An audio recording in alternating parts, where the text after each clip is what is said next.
বিশ্বকবি কার উপাধি? উত্তর কবি রবীন্দ্রনাথ ঠাকুরের। 2. বিদ্রোহী কবি কাকে বলে? উত্তর কাজী নজরুল ইসলামকে। 3. মহাকবি কার উপাধি? উত্তর কবি কালিদাসের। 4. ছন্দের জাদুকর কোন কবিকে বলা হয়? উত্তর সত্যেন্দ্রনাথ দত্তকে। 5. গুপ্ত কবি কাকে বলা হয়? উত্তর ঈশ্বর গুপ্তকে।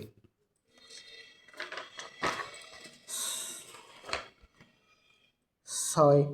ভোরের কবি কাকে বলা হয়? উত্তর বিহারীলাল চক্রবর্তীকে। 7. কিশোর কবি কাকে বলা হয়?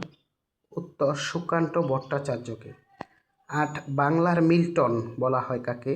উত্তর হেমচন্দ্র বন্দ্যোপাধ্যায়কে। 9. চারণ কবি কাকে বলা হয়? উত্তর মুকুন্দ দাসকে।